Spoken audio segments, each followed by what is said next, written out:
ഇഷ്ടങ്ങളുണ്ടായിരുന്നു, അതൊക്കെ ഞാൻ ചെയ്തോളൂ. 50 വരെ നിങ്ങൾക്ക് വേണ്ടിയായിരുന്നു, 50 തൊട്ട് എനിക്കുള്ള ലൈഫാണ്. നമസ്കാരം. നമ്മളിപ്പോൾ കേട്ടത് ഉപ്പുമുളകിലെ നീലു അഥവാ നിഷ സാരംഗിൻ്റെ വാക്കുകളാണ്. വളരെ കഷ്ടപ്പെട്ട് മിനി സ്ക്രീനിൽ വളരെ കഷ്ടപ്പെട്ട് ഒരുപാട് നാളത്തെ എക്സ്പീരിയൻസ് ഒക്കെ ഉള്ള ഒരു വ്യക്തിയാണ് നിഷ സാരംഗ്. തൻ്റെ 2 പെൺകുഞ്ഞുങ്ങളെയും വളരെ കഷ്ടപ്പെട്ടാണ് നീലു നോക്കി വളർത്തിയത്. 50 വയസ്സ് വരെ ഞാൻ എൻ്റെ മക്കൾക്ക് വേണ്ടി ജീവിച്ചു, ഇനി 50 വയസ്സ് കഴിഞ്ഞതിന് ശേഷം ഞാൻ എനിക്ക് വേണ്ടി ജീവിച്ചു തുടങ്ങുമെന്നാണ് നിഷ സാരംഗ് പറയുന്നത്. വളരെയധികം ത്രസിപ്പിക്കുന്ന വാക്കുകളാണ് അത്. ഉപ്പുമുളകും സീരിയലിലെ ഏറ്റവും പ്രധാന കഥാപാത്രമായിരുന്നു നീലു ബാലു എന്ന് പറയുന്നത്. ഈ നീലു ബാലു എന്ന് പറയുന്ന 2 കഥാപാത്രങ്ങൾ എന്നും ജനഹൃദയങ്ങളിൽ വളരെയധികം പ്രധാനപ്പെട്ട പ്രതിഷ്ഠയാണ് നേടിയിരിക്കുന്നത്. ആയിട്ട് അഭിനയിച്ചിരുന്നത് നിഷ സാരംഗും ബാലുവായിട്ട് അഭിനയിച്ചിരുന്നത് ബിജു സോപാനവുമാണ്. ഈ 2 കഥാപാത്രങ്ങളാണ് ആ ഒരു പരമ്പരയെ നയിക്കുന്നത്. വളരെയധികം തന്മയത്വത്തോടുകൂടി ലാളിത്യത്തോടുകൂടി ഉള്ള ഒരു നല്ല ഒരു പരമ്പരയായിരുന്നു. ജനഹൃദയങ്ങളിൽ എന്നും അതിനൊരു സ്ഥാനമുണ്ടായിരുന്നു. നിരവധി പ്രശ്നങ്ങൾ അതിൻ്റെ പിറകിലുണ്ടെങ്കിലും ആ സീരിയൽ എന്നും ആളുകൾക്ക് ഏറ്റവും പ്രധാനപ്പെട്ടതാണ്. കാരണം ആ സീരിയലിൻ്റെ ഒരു ദൃശ്യാവിഷ്കാര ഭംഗി തന്നെയാണ് അതിനെ എപ്പോഴും മുതൽക്കൂട്ടായി നിൽക്കുന്നത്. ഇവയ്ക്കെതിരെ ആദ്യമായി വരുന്ന കോൺട്രവേഴ്സി നീലു എന്ന് പറയുന്ന നിഷ സാരംഗ് അതിലെ ഡയറക്ടർക്കെതിരെ കൊടുത്ത കംപ്ലൈൻ്റ് ആണ്. വളരെ മോശമായി തന്നോട് പെരുമാറിയെന്ന് പറയുന്നത്.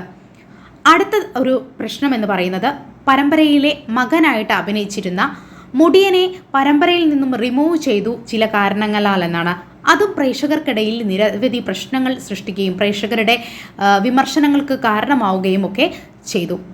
എന്നാൽ ഇപ്പോൾ നിലവിലുള്ള പ്രശ്നം എന്ന് പറയുന്നത് അതിലെ പ്രധാന കഥാപാത്രമായിരുന്ന ബാലു അഥവാ ബിജു സോപാനത്തിനും മറ്റൊരു കഥാപാത്രത്തിനും നേരിടുന്ന വലിയ ഒരു പീഡന പരാതി എന്ന് പറയുന്നത്. അപ്പോൾ ഈ ഒരു പരാതിക്ക് ശേഷം നിരവധി കോൺട്രവേഴ്സികളാണ് സോഷ്യൽ മീഡിയയിൽ നടക്കുന്നത്. ഈ പരാതി കൊടുത്തത് നിഷ സാരംഗാണെന്ന് പറയുന്നവരുണ്ട്, അല്ല മറ്റു കഥാപാത്രങ്ങളാണെന്ന് പറയുന്നു. നിരവധി പ്രശ്നങ്ങൾ ഇതിൻ്റെ ഭാഗമായിട്ട് നടക്കുന്നുണ്ട്. ഹായ്, ഞാൻ ഗൗരി. ഞാൻ എന്താണ് ഇങ്ങനെ ഒരു വീഡിയോ ചെയ്യുന്നതെന്ന് വെച്ച് കഴിഞ്ഞാൽ, ഇന്നലെ ഒരു ന്യൂസ് സ്പ്രെഡ് ആയിട്ടുണ്ടായിരുന്നു. അപ്പോൾ ആ ന്യൂസ് റിലേറ്റ് ചെയ്ത് എനിക്ക് ഒരുപാട് കോൾസും മെസ്സേജസും ഈവൻ പലയിടത്തും എനിക്കെതിരെ ഹേറ്റ് സ്പ്രെഡ് ആവുന്നുണ്ട്. സോ എനിക്ക് വ്യക്തമായിട്ട് പറയണം, എനിക്കിതുമായിട്ട് യാതൊരു ബന്ധമില്ല.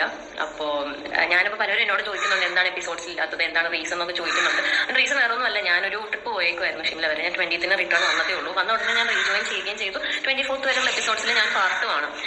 സോ അതുകൊണ്ടാണ് ഞാൻ എപ്പിസോഡ്സിൽ ഇല്ലായിരുന്നത്. ഇനി വരുന്ന ടെലികാസ്റ്റ് ചെയ്യാൻ വരുന്ന എപ്പിസോഡ്സിൽ ഞാൻ ഉറപ്പായിട്ടും ഉണ്ടാവും.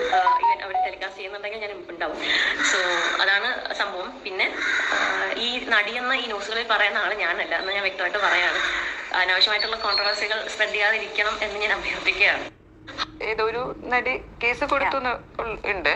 പക്ഷെ അത് ഞാൻ എപ്പോഴും പറയാറുണ്ട്, ഞാൻ എപ്പോഴും റെസ്പെക്ട് ചെയ്യുന്നതാണ് നിങ്ങളുടെ സോഷ്യൽ മീഡിയാസിനെയും ഓൺലൈൻ മീഡിയാസിനെയും. ഞാൻ എപ്പോഴും പറയുന്ന ഒരു കാര്യമാണ്, ഞാൻ എപ്പോഴും റെസ്പെക്ട് ചെയ്തു. പക്ഷെ എനിക്കത് ഈ ഒരു കാര്യത്തിൽ എനിക്ക് ഭയങ്കര ഫീലായി. വേറൊന്നുമല്ല, അതിനെ വളച്ചൊടിച്ചിട്ട് ഇപ്പം ഒരു നടി പരാതി കൊടുത്തു, ആ നടി ആരെന്നറിയാണ്ട് അതിൽ അഭിനയിച്ച എല്ലാ ഫീമെയിൽ ആർട്ടിസ്റ്റിനെയും വെച്ചിട്ട്, എന്റെ മാത്രമല്ല വേറെ 1-2 ആർട്ടിസ്റ്റിനെ. ഇപ്പോൾ ഇതാ ആ പരാതി കൊടുത്ത നടി നിഷ സാരംഗ് ആണെന്നാണ് സോഷ്യൽ മീഡിയയുടെ പുതിയ കണ്ടെത്തൽ. നിഷ സാരംഗിൻ്റെ ചില പോസ്റ്റുകളും അതുപോലെ തന്നെ ഉപ്പുമുളകും എന്ന സീരിയലിൽ നിന്നും നിഷ സാരംഗും ബാലുവും ഒക്കെ തന്നെ അതിൽ നിന്നും റിമൂവ് ചെയ്യപ്പെട്ടു. അതുകൊണ്ട് തന്നെ ഇത്തരം സംശയങ്ങൾ കൂടുതൽ കടുപ്പിക്കുന്ന തരത്തിലേക്കാണ് മാറുന്നത്.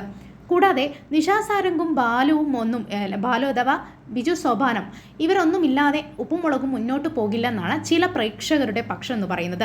ആ സീരിയലിൻ്റെ ഏറ്റവും വലിയ നെടുന്തൂണായിരുന്നു നിഷ സാരംഗും അതുപോലെ തന്നെ ബിജു സോപാനവും.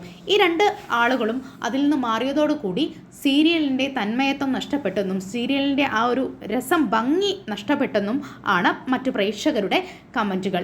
എന്തായാലും സീരിയൽ ഇപ്പോഴും കുതിച്ചുയരുകയാണെന്നാണ് 24ൻ്റെ പക്ഷം എന്ന് പറയുന്നത്. 24 അതുമായി ബന്ധപ്പെട്ട് ഒരു ചെറിയ ന്യൂസ് പുറത്തുവിട്ടിട്ടുണ്ട്. നമുക്കതൊന്ന് കണ്ടു നോക്കാം.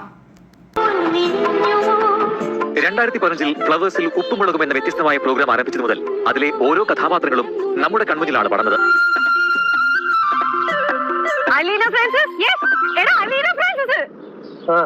മനസ്സിലായി. നിങ്ങൾ ഓൾറെഡി അറിയോ? പിന്നെ 2016 ഡിസംബർ 9 ടെലികാസ്റ്റ് ചെയ്ത 237 എപ്പിസോഡിൽ അന്നത്തെ കുട്ടിക്കുസൃതികളായ കേശുവിന്റെയും ഇഷ്ടക്കാരി അലീന ഫ്രാൻസിസിന്റെയും നർമ്മം നിറഞ്ഞ കഥകൾ ഏറെ ശ്രദ്ധിക്കപ്പെട്ടിരുന്നു. അതിന്റെ ഒരു ഓർമ്മപ്പെടുത്തൽ എന്ന പോലെയാണ് 2025 ജനുവരി 18 എപ്പിസോഡ്. എന്നോടും പറഞ്ഞില്ല അലീനെ കൊണ്ടാണ് പറഞ്ഞതെന്ന്.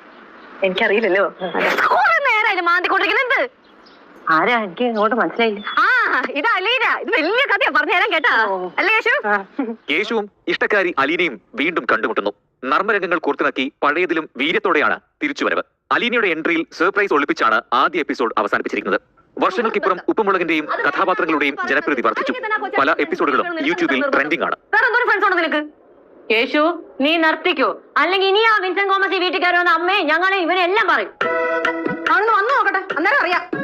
എപ്പിസോഡിനായി കാത്തിരിക്കുകയാണ് ആരാധകർ. പരമ്പരയിൽ അച്ഛനും അമ്മയുമായി അഭിനയിച്ചിരുന്ന നിഷാ സാരംഗും ബിജു സോമാനവും പരമ്പരയിൽ നിന്നും പിന്മാറിയതോടുകൂടി നിരവധി കുപ്രചരണങ്ങളാണ് നടക്കുന്നത്. ഈ അടുത്ത് ഉണ്ടായിരുന്ന പരമ്പരയുമായി ബന്ധപ്പെട്ട ഒരു പ്രശ്നമായിരുന്നു ബിജു സോമാനത്തിനും അതുപോലെ തന്നെ മറ്റൊരു കഥാപാത്രവും നേരിട്ടിരുന്നത്. ലൈംഗികമായി പീഡിപ്പിക്കാൻ ശ്രമിച്ചു എന്ന് പറയുന്നത്. അങ്ങനെ പരാതി കൊടുത്തത് നിഷാ സാരംഗ് കാണുന്ന രീതിയിലാണ് ഇപ്പോൾ സോഷ്യൽ മീഡിയയിൽ പരക്കുന്നത്. എന്തായാലും അവർ ചിലപ്പോൾ എന്തെങ്കിലും ബുദ്ധിമുട്ട് കൊണ്ടോ അല്ലെങ്കിൽ അവർ നിഷാ സാരംഗും ബിജു സോമാനവും ഒക്കെ മറ്റു സിനിമകളിലും അഭിനയിക്കുന്നുണ്ട്.